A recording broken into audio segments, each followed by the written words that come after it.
He looked like a beggar, smelling of rain and old clothes, counting pennies for a cup of coffee. The other customers laughed at him. The manager wanted to kick him out. But Sophia, a struggling waitress with a secret past, saw something else. When he left a dirty napkin with a chaotic string of numbers written on it, she didn't throw it away. She solved it.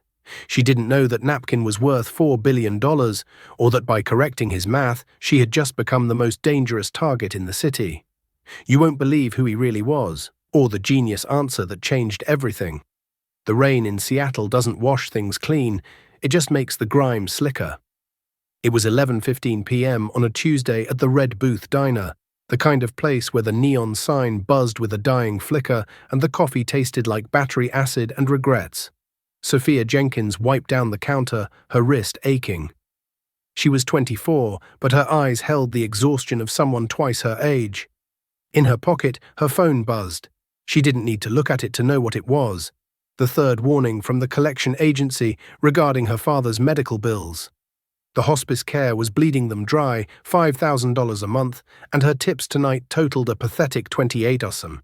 "Hey, Einstein," the manager Rick shouted from the kitchen window, "quit staring at the wall. Table 4 needs water.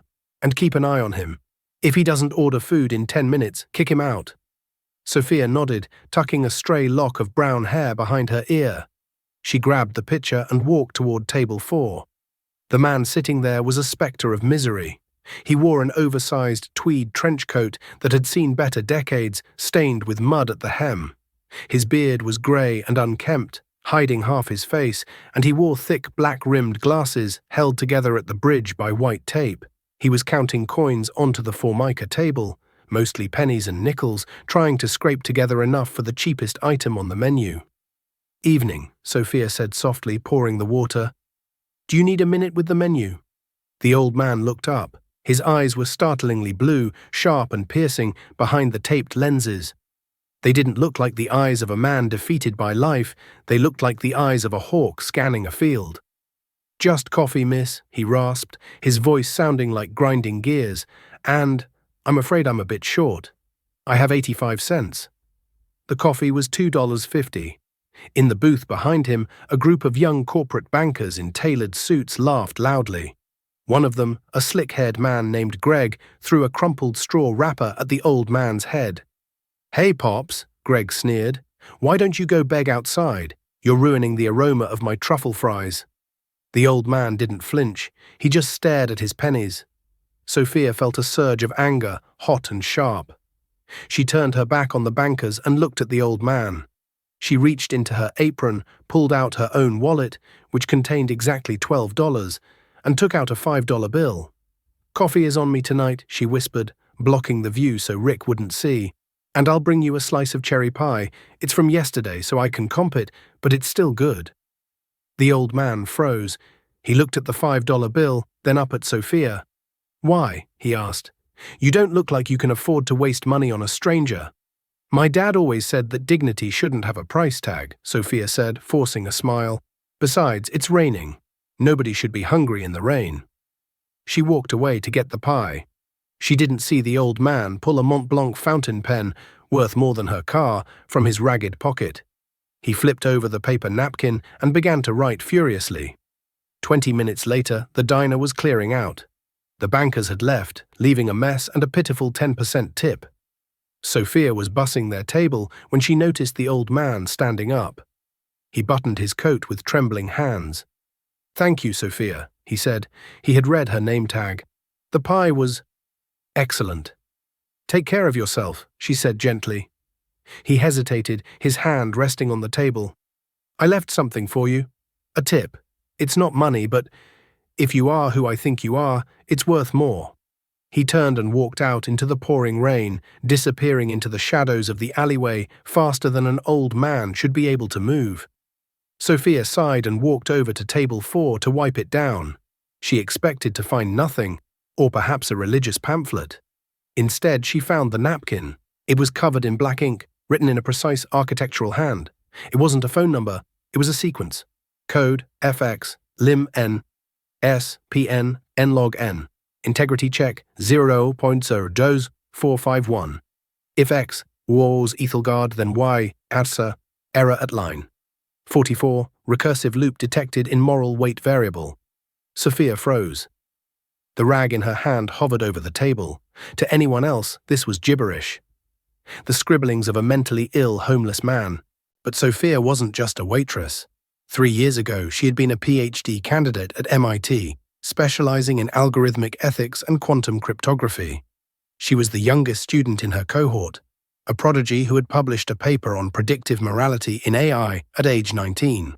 She had dropped out the day her father, a retired mechanic, was diagnosed with early-onset Lewy body dementia. The scholarship didn't cover his specialized care, and she couldn't study while changing his bed sheets and fighting insurance companies. She had buried her genius under a waitress apron, hiding her mind to save her father's life. She stared at the napkin. Ethelgard. Her breath hitched. Ethelgard Systems was the world's largest tech conglomerate.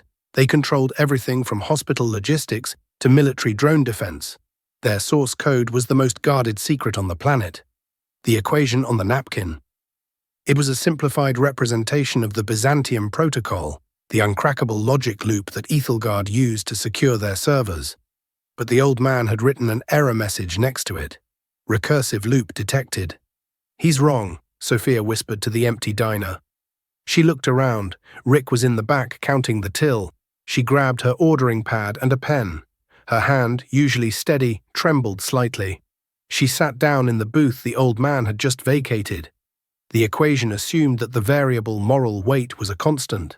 That was the flaw in Ethelgard's public logic. But in a closed loop, the variable degrades. She wrote rapidly on the napkin under his code. The answer, correction. The limit does not approach infinity, it approaches 1. The loop isn't recursive, it's decaying. Solution, introduce a chaos variable. KK. Why? The human element. She stared at what she had written. It was the answer to a question nobody publicly knew was being asked. She ran to the door, pushing it open. The bell jingled violently. "Sir," she yelled into the rain, "Sir, you forgot your—" The street was empty. The rain fell in sheets, but parked down the street, obscured by the darkness, was a matte black Maybach. Inside, the old man was peeling off the grey beard and removing the taped glasses. "Did she see it?" the man asked.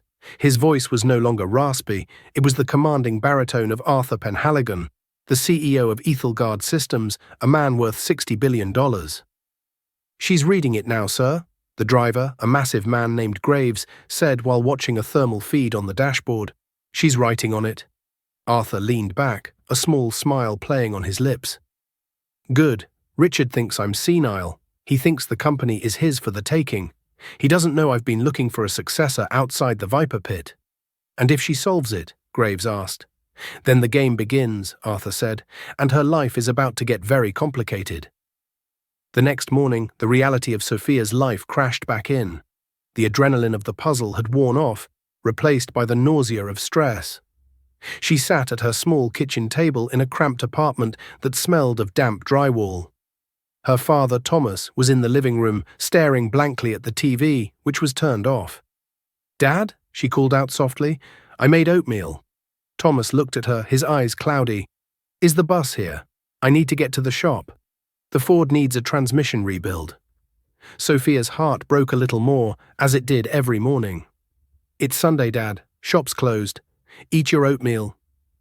She opened her laptop, an old battered Dell that was missing the E key. She logged into her bank account. Balance, $412,000. Rent was due in 3 days. $850. She put her head in her hands. The napkin from the night before sat next to her laptop.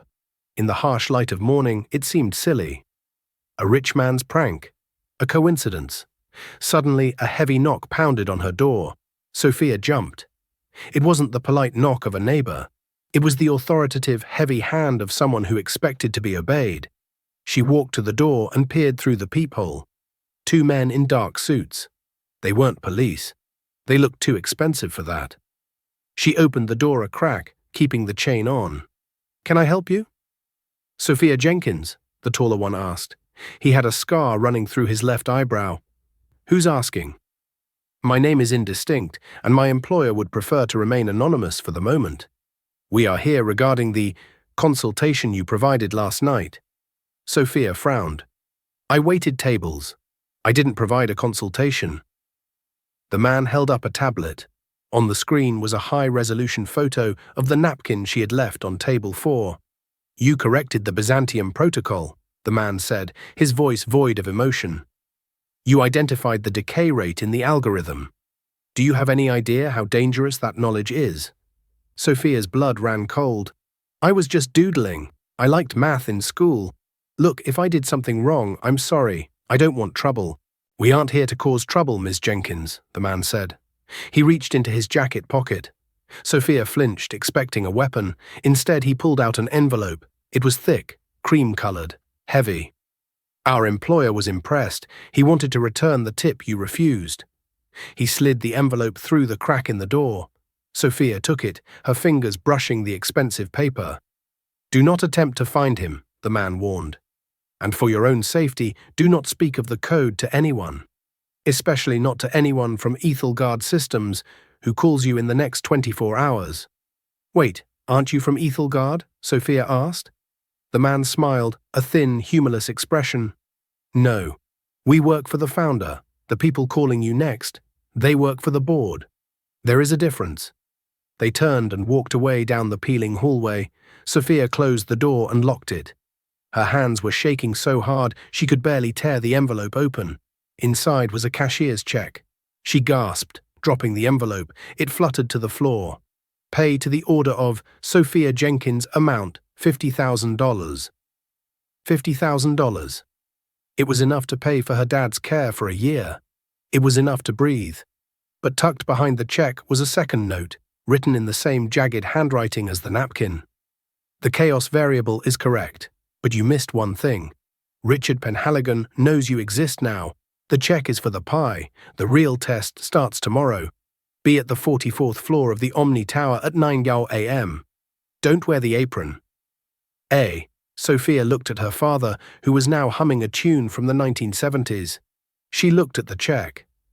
She had solved the riddle, but she had accidentally unlocked a door she couldn't close.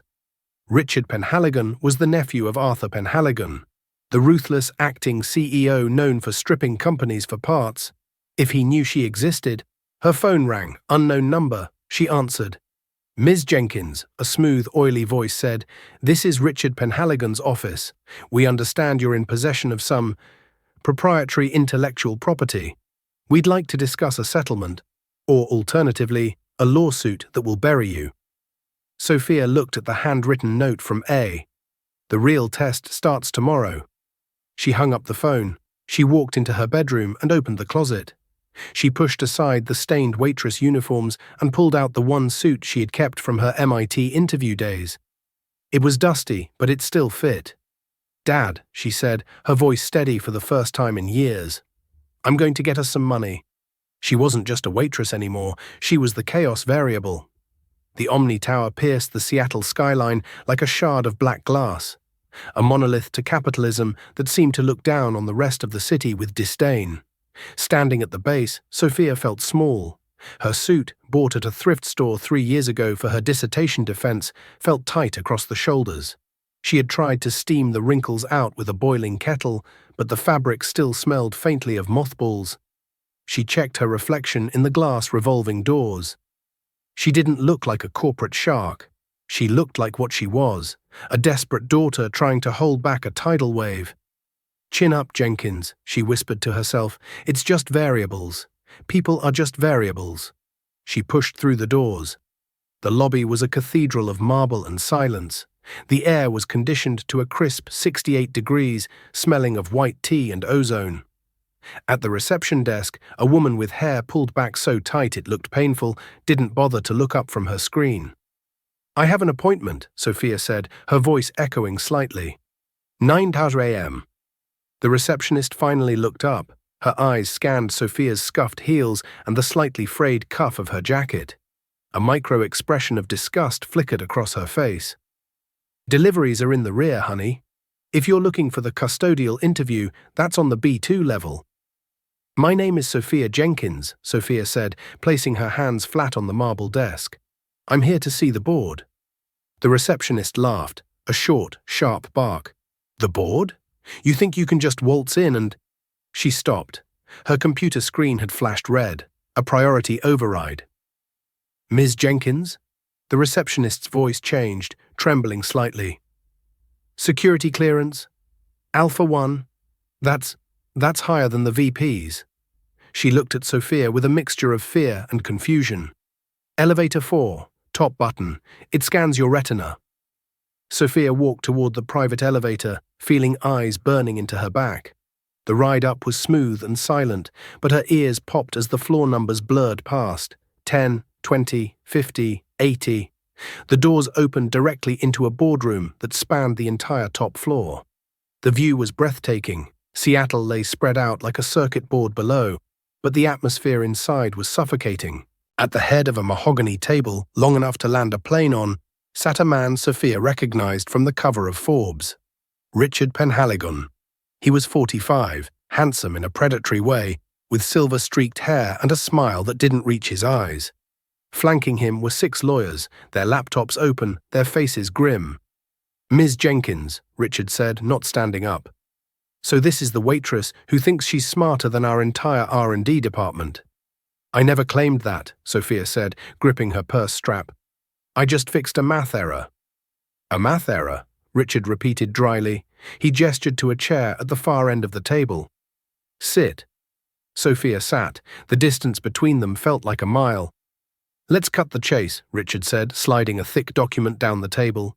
It stopped perfectly at the edge in front of her.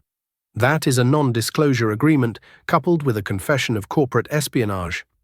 You sign it, you admit you stole a discarded prototype document from a dumpster, and you agree never to speak of Ethelgard again. In return, we don't prosecute you for theft of trade secrets. Sophia looked at the document. I didn't steal anything. A man gave it to me. A senile old man. Richard laughed. My Uncle Arthur has episodes. He wanders off. He scribbles nonsense. If you took advantage of a mentally declined billionaire to hustle a tip, that's elder abuse. Sophia felt a flush of heat. He wasn't senile. He was testing you, and you're failing. The room went deadly silent. One of the lawyers gasped. Richard's smile vanished. He leaned forward. Excuse me? The equation, Sophia said, her voice gaining strength. The recursive loop in the moral weight variable. It wasn't just a glitch, it was a failsafe. If you run the Byzantium protocol without fixing that loop, the AI doesn't just crash, it inverts. It starts deleting data instead of protecting it. She stood up, walking toward the whiteboard behind the lawyers. She grabbed a marker. You're trying to launch the Sentinel security system next week, right? I read the press release, she wrote rapidly on the board. Ani. Tata Zoa Mala. Namfti ala Tantfrak, Delta, security.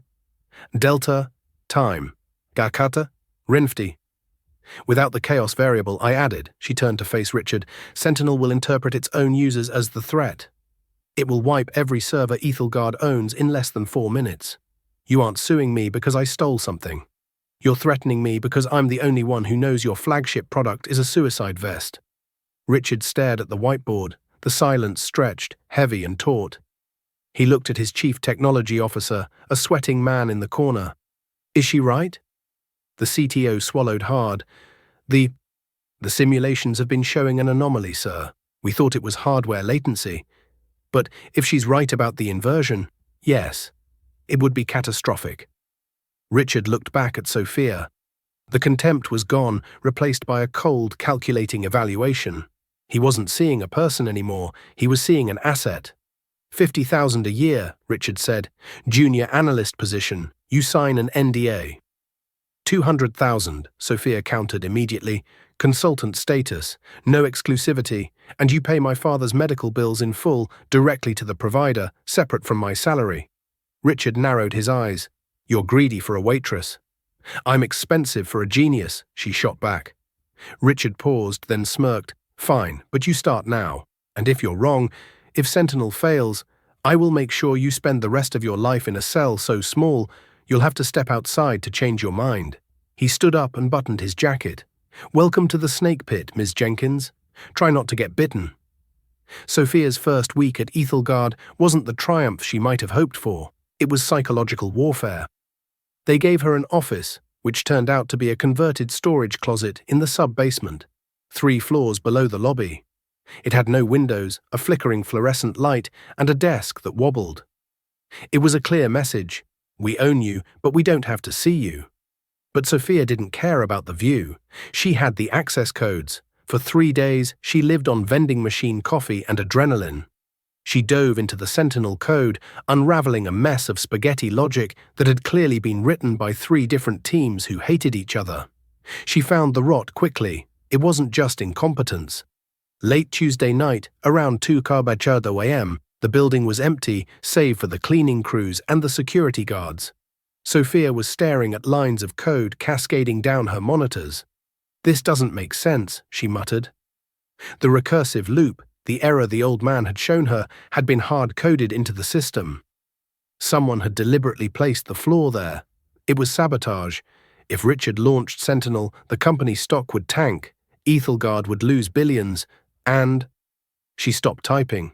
If the stock tanked, who benefited? She pulled up the company directory and cross-referenced it with public stock trading records. A violation of her contract, but she was past caring. Richard Penhaligon had been quietly shorting his own company's stock through shell corporations in the Cayman Islands. He wanted the launch to fail. He wanted to crash the company so he could buy the controlling shares from his uncle Arthur for pennies on the dollar. He's not incompetent, she realized, a chill running down her spine. He's an arsonist. Suddenly, her screen went black. System lockdown. Unauthorized access detected. A red light began to flash in the hallway. The airlock door to her small office hissed and clicked. Locked. "No, no, no," Sophia typed frantically. "I didn't trip the alarm. I was careful." A voice came over the intercom. It wasn't security, it was Richard. "Ms. Jenkins," his voice purred, distorted by the speakers. "I see you've been digging in the financial archives. That's not part of your job description." "You're sabotaging the company," Sophia yelled at the ceiling. "You put the error there." "And who will believe you?" Richard asked. "The poor waitress with a history of financial debt? Or the CEO? In 5 minutes, security will arrive. They will find evidence on your computer that you were planting a virus to blackmail us. You'll be arrested. Your father's care will stop tomorrow morning." Sophia's heart hammered against her ribs. She was trapped. She had played checkers while he was playing 4D chess. She looked at her phone. No signal in the basement. She looked at the computer. She had about 2 minutes before the security team arrived to drag her out. She didn't try to delete the evidence. Richard would have backups. Instead, she opened the command line for the building's internal paging system. It was an old subsystem, forgotten by the modern security protocols. She typed a broadcast message, not to the security team, to the one person she prayed was watching. To Admin Ghost. Subject 0.00451. Body: the wolf is eating the sheep. I found the short positions. Sub-basement 4, SOS. She hit enter. The door handle rattled violently. "Open up! Ethelgard security!" Sophia backed away from the desk, her hands up. The heavy steel door burst open. 3 men in tactical gear rushed in, weapons drawn. "Get on the ground," they screamed.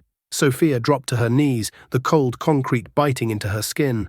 One of the guards grabbed her wrist, twisting it behind her back. "Sophia Jenkins, you are under arrest for corporate espionage." A man in a suit, Richard's head of legal, said, stepping into the room. He held a tablet. "We have the logs." "It's a lie," Sophia cried out as they hauled her up. "Save it for the judge," the lawyer said. They dragged her out of the office, down the long concrete corridor toward the service elevators. Sophia struggled, tears stinging her eyes. She had failed. Her dad was going to die alone in a state facility, and she was going to rot in prison. The elevator doors dinged open. But instead of an empty car, there was a man standing inside. He was massive, filling the doorway. He wore a chauffeur's uniform. It was Graves, the driver from the rainy night. And behind him, sitting on a folding chair in the freight elevator, eating a green apple, was the old man, Arthur Penhaligon. The security guards froze. "Mr. Mr. Penhaligon, the head guard stammered. Sir, we have an intruder. Arthur took a bite of the apple, chewed slowly, and swallowed. Release her. But sir, Mr. Richard said. I don't care what my nephew said. Arthur's voice was low, but it carried the weight of a mountain. I said, let go of my consultant. The guards hesitated, looking between the lawyer and the billionaire. Now, Graves barked, stepping forward. The guard dropped Sophia's arm. She stumbled forward, gasping for breath. Arthur looked at her, his blue eyes twinkling. I told you it would get complicated, didn't I?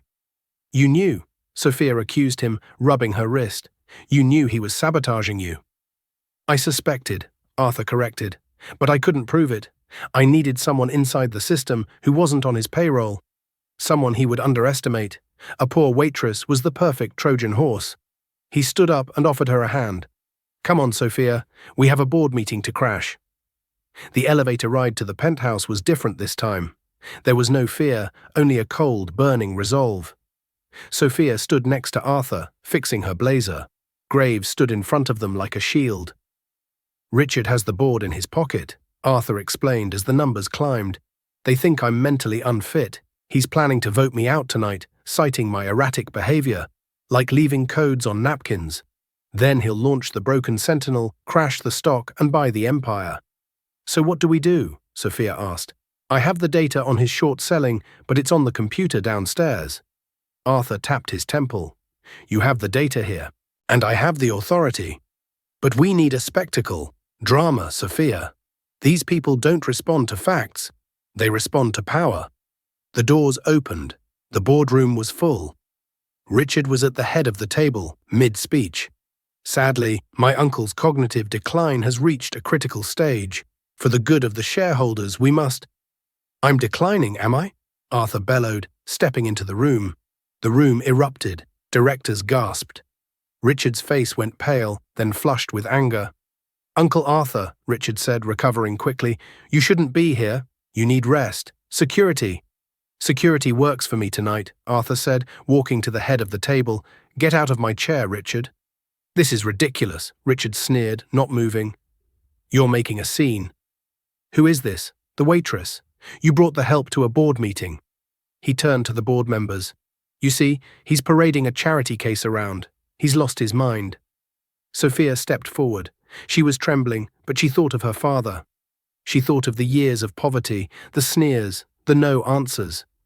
She looked at Richard, who wore a suit worth more than her father's life. I'm not the help, Sophia said, her voice projecting clearly across the room. I'm the auditor. She pulled a USB drive from her pocket. She hadn't left the evidence on the computer. She had copied it the second she found it. She plugged it into the presentation laptop connected to the massive screen on the wall. What are you doing? Richard stood up, panic flaring in his eyes. Stop her! Sophia hit enter. The screen behind Richard didn't show the Sentinel code. It showed bank transfers. Cayman Holdings Leiter D. Richard Penhaligon. Projected profit from Sentinel failure, $4.2 billion. A collective gasp went through the room. Richard isn't fixing the company, Sophia narrated, pointing a shaking finger at him. He bet against it. He hard-coded the error into Sentinel. He was going to wipe your servers and bankrupt this table to fill his own pockets. Richard lunged for the laptop. It's a lie. It's faked. Graves caught Richard by the collar of his suit and slammed him back into his chair with a bone-rattling thud. Arthur leaned over the table, placing his hands flat on the mahogany. The vote to remove the CEO is cancelled. However, he looked at the board members, I believe we have a motion to terminate the COO for gross negligence and fraud. The hands went up, every single one. Even Richard's allies knew a sinking ship when they saw one. Richard slumped in his chair, the arrogance draining out of him like water from a cracked glass. He looked at Sophia with pure hatred. You're nothing, he hissed. You're a nobody. I'm the variable you forgot to calculate, Sophia whispered. Arthur turned to Sophia. Well done. Now go home. Sleep. Tomorrow we fix the code. It felt like a victory, but as Sophia walked out of the building, the night air cool on her face, she didn't feel safe. She got into a taxi. Memorial Hospital, she told the driver. She needed to see her dad. She needed to make sure he was okay. Her phone buzzed. A text message. She expected it to be Arthur. Or maybe a bank notification for her new salary. It was from an unknown number. You won the battle, little genius, but you don't understand the war. Richard was just a middleman. You just cost us $4 billion. We don't sue people who lose our money. We remove them. Sophia's stomach dropped. She dialed her father's room at the care facility. It rang and rang. Finally, a nurse answered. Hello? This is Sophia Jenkins. Is my father okay? Oh, Ms. Jenkins, the nurse said, sounding confused. I thought you knew. Your father was discharged an hour ago. The world spun. Discharged? By who? 2 men, the nurse said. They had transfer papers, signed by you. They said they were taking him to a private facility, Athelgard Medical. Sophia dropped the phone. Richard was gone. But whoever was behind Richard, the us in the text message, had her father. She had solved the code. She had exposed the fraud. She had become a millionaire's protégé. But now the game had changed. It wasn't about math anymore. It was a hostage negotiation. And the ransom was the only thing she had left, her mind. The rain had stopped, leaving the streets of Seattle glistening like spilled oil. Sophia stood outside the care facility, her phone clutched in a hand that had gone numb. The text message burned on the screen. We don't sue people who lose our money. We remove them. Panic, cold and sharp, clawed at her throat. She dialed Arthur. They have him, she choked out the moment he answered. Richard wasn't the top. There's someone else. They took my dad to Athelgard Medical. Stay where you are. Arthur's voice was no longer the playful eccentric or the tired old man. It was cold steel. Graves is 2 minutes away. Do not call the police. These people own the police commissioner. 2 minutes later, the matte black Maybach screeched to a halt at the curb. The back door flew open. Sophia dived inside. Arthur was already on a tablet, his face illuminated by the blue glow of data streams. Victoria Hale, he muttered. I should have known. Who? Sophia asked, her voice trembling. My silent partner, Arthur said, his jaw tightening. She runs the defense contracts division. Richard was her puppet. She needed the Sentinel system to fail so she could short the stock, buy the controlling interest, and then fix it to sell to the Pentagon with a backdoor installed. You didn't just expose a fraud, Sophia. You stopped a coup. I don't care about the coup, Sophia yelled, tears streaming down her face. They have my father. He has dementia. He's confused. If they hurt him... They won't hurt him yet, Graves said from the front seat, swerving through traffic with terrifying precision. He is leverage. They want you to unlock the system you just locked. The car sped toward the Athelgard Medical Research Wing, a fortress of glass and steel on the edge of the Sound. It wasn't a hospital. It was a vault for the sick and wealthy. Listen to me, Arthur said, grabbing Sophia's shoulders. You are the smartest person in any room you walk into. Hale thinks she has leverage because she has your heart. But you have her brain. The chaos variable you wrote. Did you deploy it? I put it on the USB, Sophia stammered. When I showed the bank transfers, the patch auto-executed. It's in the mainframe now. Arthur smiled, a terrifying, predatory smile. Good. Then we have them exactly where we want them. The car stopped at the security gate. Guards with assault rifles stepped forward. Graves didn't roll down the window. He simply held up a badge against the glass, a black card with a gold A embossed on it. The heavy iron gates opened slowly. They drove to the main entrance. Arthur stepped out, adjusting his coat. Sophia followed, her legs feeling like lead. They walked into the lobby, which was empty except for a single woman standing by the elevator. She was elegant, in her 60s, wearing a white suit that cost more than Sophia's entire lifetime of earnings. Her hair was silver, cut in a sharp bob. Victoria Hale. Arthur, she said smoothly, as if they were meeting for tea, and the waitress. You're prompt. Where is he, Victoria? Arthur asked, his voice low. He's comfortable, Hale replied, checking her watch. Suite 404. It has a lovely view of the water. He believes he's checking into a hotel. We haven't corrected him. She turned her cold gaze to Sophia. Ms. Jenkins, you've caused quite a mess. Richard is in FBI custody, sobbing like a child. But Richard was expendable. The code, however, is not. I fixed the code, Sophia said, stepping forward. The fear was evaporating, replaced by a cold, mathematical rage. The recursive loop is gone. Yes, but you added something else, Hale said, her eyes narrowing. A lock. A cryptographic seal that prevents us from accessing the administrative route. We can't sell Sentinel if we can't control it. Unlock it, and your father goes back to his nursing home with his bills paid for life. Refuse, and, well, accidents happen in hospitals every day. Sophia looked at Arthur. He gave her a barely perceptible nod. Sophia pulled out her phone.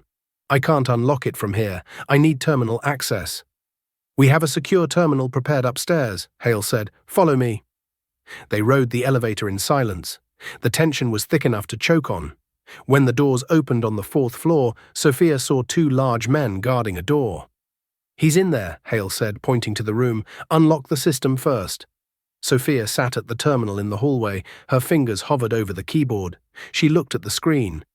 The code she had written on the napkin, the solution to the recursive loop, was staring back at her. Wallam en ashtu shinfti an sigma. Frac pn, an in log n, ir integrity check, an text locked. She typed, run decrypt sequence. Password. Hurry up, Hale snapped. Sophia stopped typing. She spun the chair around. No. Hale's face hardened. Excuse me. I said no, Sophia said, her voice steady. I'm not unlocking it, because if I do, you'll kill us both. You don't leave loose ends, Victoria. The moment I give you the keys, my dad and I become liabilities. You have 10 seconds, Hale hissed, nodding to the guards. They placed their hands on their holsters. You have 5, Sophia countered. Arthur, now. Arthur pressed a button on his key fob. Suddenly, the lights in the entire building turned red. An alarm blared, not a fire alarm, but a digital proximity alert. On the screen behind Sophia, the code began to mutate. Chaos variable triggered. Target, financial assets, transferring funds. What did you do? Hale screamed, rushing to the screen. I didn't unlock the system, Sophia said, standing up. I inverted the target. The chaos variable searches for corruption. It defines corruption as any account linked to the unauthorized backdoor attempt. It's draining your offshore accounts, Victoria, all of them. And it's donating the money to the immense medical debt of every patient in this building. Hale watched in horror as numbers flashed on the screen. Millions of dollars evaporating from her Swiss accounts, being redistributed to cover the bills of the sick and dying. Stop it, Hale shrieked. Kill her. The guards drew their weapons. Bang. The glass door to the stairwell shattered. Graves burst through, moving with a speed that defied his size. He tackled the first guard, disarming him in a single fluid motion. The second guard hesitated, turning his gun towards Sophia. Arthur stepped in front of her. Do it, Arthur challenged the guard. Shoot the man who signs your paychecks. The guard froze. He looked at Hale, whose empire was crumbling on a screen, and then at Arthur Penhaligon, the legend. The guard lowered his gun. I quit, he muttered, dropping the weapon and walking away. Hale slumped against the wall, watching her net worth hit 0. Sophia didn't wait. She ran to room 404 and threw the door open. Her father was sitting in a plush armchair, watching a nature documentary. He looked up, confused but smiling. Sophia, he said, this hotel is fancy, but I think they forgot my oatmeal. Sophia rushed to him, burying her face in his shoulder, sobbing, I'm here, Dad, I'm here, we're going home. The fallout from the Ethelgard purge, as the financial news networks dubbed it, lasted for 3 relentless weeks. It was a spectacle of justice that Seattle hadn't seen in decades. Victoria Hale didn't go quietly. When the FBI arrived at the private medical wing, prompted by the sudden, unexplained liquidation of her offshore assets into charitable medical trusts, she had screamed threats that would have made a sailor blush. But money talks, and the lack of it silences even the most powerful. With her accounts drained by Sophia's chaos variable and her leverage over the board evaporated, Hale was just another white-collar criminal in handcuffs. For Sophia Jenkins, however, the silence that followed was the hardest part to adjust to. For 6 years, her life had been a cacophony of panicked internal monologues. Can I afford rent? Did Dad take his meds? Is the car making that noise again? Can I skip lunch to save $3? Now sitting in a corner office on the 44th floor of the Omni Tower, the same floor where she had once faced a hostile board of directors, the silence was absolute. The glass walls offered a panoramic view of the Puget Sound, grey and majestic. Her desk was made of reclaimed oak, not sticky formica. She looked down at her hands. The calluses from carrying heavy trays were starting to fade, but she still caught herself rubbing her wrists, a phantom ache from a life she had supposedly left behind. "Ms. Jenkins." Sophia spun her chair around. It was her assistant, a young man named David who had graduated from Harvard but looked terrified every time he entered her office. "David, please," Sophia said, offering a tired smile. "I told you, it's Sophia." "Ms. Jenkins makes me feel like I'm in trouble with a loan officer." "Right, sorry, Sophia," David stammered, adjusting his glasses. "Mr. Penhaligon is asking for you in the R&D lab. He says it's urgent. Something about the final variable." Sophia's heart skipped a beat. With Arthur, urgent could mean the servers were melting down, or it could mean he had found a particularly good donut shop. "I'm on my way." She took the private elevator down to the secure labs on the 12th floor. This was the heart of the beast, the place where the Sentinel system lived. When the doors opened, the hum of cooling fans filled the air. Arthur was standing in front of the main server bank, staring at a wall of scrolling blue code. He looked different than the man in the diner, and yet exactly the same. The ragged coat was gone, replaced by a bespoke charcoal suit, but the posture was the same, the leaning, hawk-like intensity of a man looking for patterns in the chaos. "You wanted to see me, Arthur?" Sophia asked, stepping up beside him. "Look at it," Arthur said softly, gesturing to the code. "It's beautiful, isn't it? The patch you wrote. It breathes." "It's just a recursive loop filter," Sophia said modestly. "Basic housekeeping." Arthur turned to her, his blue eyes sharp. "Don't do that. Don't minimize your genius. That housekeeping saved a company worth $60 billion and, more importantly, saved the integrity of the industry." He paused, tapping his cane on the floor. "But that's not why I called you down here." "I have a confession to make." Sophia tensed. "A confession." "You think our meeting at the diner was a coincidence," Arthur said. "You think I was just a random old man testing a random waitress." "Wasn't it?" Arthur sighed, a sound that carried the weight of years. "Sophia, I knew your father. The world seemed to stop spinning. You knew Thomas. 30 years ago, before the dementia. Before the mechanic shop," Arthur said, looking back at the screens. "Thomas Jenkins was the lead engineer for a startup called Protocore. We were rivals. He was brilliant. Gentler than me. Better than me in many ways. But he didn't have the killer instinct. When the industry shifted, he was pushed out. I always regretted not hiring him then." Sophia felt tears prick her eyes. She had never known this. Her dad rarely spoke of his life before the shop. "When I read your paper on predictive morality 3 years ago," Arthur continued, "I recognized the name. I recognized the mind. I tracked you down. I saw what you were doing, dropping out of MIT to care for him, sacrificing your future for his dignity." He turned to face her fully. "I didn't go to that diner to test a stranger, Sophia. I went to see if Thomas's daughter had his heart as well as his brain. If you had been arrogant, if you had mocked the beggar like those bankers did, I would have walked away. I would have paid your father's medical bills anonymously and left you alone." Arthur smiled, a genuine warm expression that crinkled the corners of his eyes. "But you bought the pie. You gave your last $5 to a ghost. That was the moment I knew. You weren't just a coder. You were the heir." Sophia couldn't speak. The sheer magnitude of the plan, the years of observation, the destiny that had been woven around her without her knowing. It was overwhelming. "Why tell me now?" she whispered. "Because the board voted this morning," Arthur said. "I'm stepping down as CEO. I'm retiring. I have a fishing boat in Key West that has been neglected for too long." "Arthur, no," Sophia said, panic rising. "I can't run this place alone. I'm just the CTO. I've only been here 6 months." "You won't be the CTO," Arthur corrected her. "You're the new CEO, Sophia." I can't. You can, and you will." Arthur reached into his pocket and pulled out a small, tattered object. It was the napkin from that rainy night. He placed it in her hand. "The math is easy. The code is easy. Any kid from Stanford can write code. But leading people, that requires understanding the variables that don't fit in a spreadsheet. Hunger, fear, hope. You know those variables better than anyone in this building. Sophia looked down at the napkin. The ink was faded, but the equation was still there. Integrity check, passed. Come on, Arthur said, checking his watch. There's one last stop before I fly south. An hour later, the black Maybach pulled up to a familiar run-down building on 4th Street. The neon sign for the Red Booth Diner was buzzing, the R flickering intermittently. Why are we here? Sophia asked. Closure, Arthur said. They walked in. The smell of grease and old coffee hit Sophia like a physical blow, triggering a wave of nostalgia she didn't expect. Rick, the manager, was behind the counter, yelling at a new waitress who had dropped a tray. You're docking that from your tips, Rick shouted. Rick, Sophia said, her voice cutting through the noise. Rick froze. He turned slowly.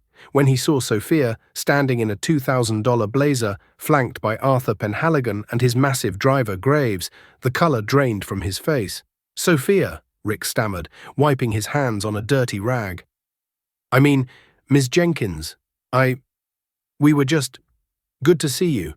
Table 4 is open. Sophia walked over to the young waitress who had dropped the tray. The girl was shaking, terrified, tears welling in her eyes. She looked exactly like Sophia had 6 months ago. Sophia reached into her purse. She pulled out a stack of cash, $500. She pressed it into the girl's hand. This covers the tray, Sophia said softly, and the rest is for you. Don't let him dock your pay. Ever. She turned to Rick. Rick, do you own the building? No, ma'am, Rick gulped. I just lease it. The landlord is selling, actually, thinking of turning it into a parking lot. Not anymore, Sophia said. She looked at Arthur. Graves, can you handle the acquisition? Already done, Ms. Jenkins, Graves rumbled from the doorway. Papers are in the car. Sophia looked at Rick. I'm buying the building, Rick. You can keep your job, but the rules change today.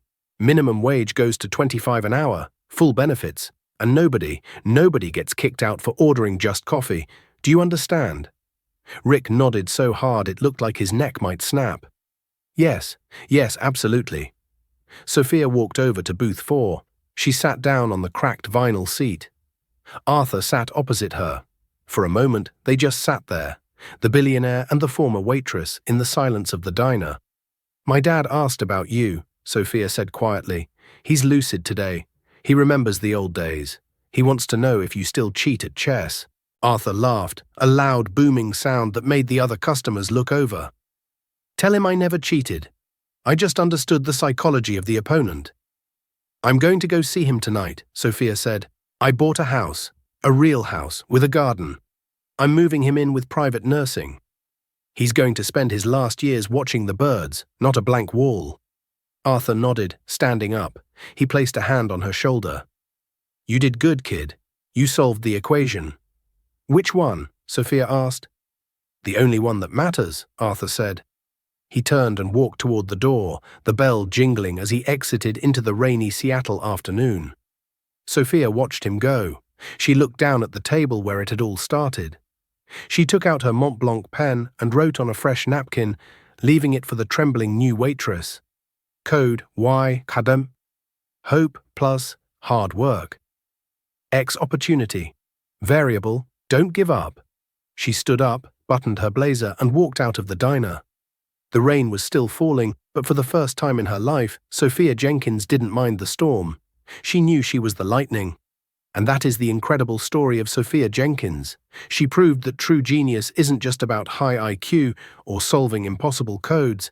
It's about having the heart to help someone when you have nothing left yourself. Arthur Penhaligon didn't just need a mathematician, he needed a human being. Sophia went from wiping tables to running an empire, all because she refused to let the world turn her cold. What would you have done if you saw that old man counting pennies? Would you have ignored him, or would you have bought him a slice of pie? Let me know in the comments below. If you enjoyed this story, please smash that like button. It really helps the channel. And don't forget to subscribe and hit the bell icon so you never miss another story of justice, twists, and karma. Thanks for watching, and remember, Kindness is the only investment that never fails.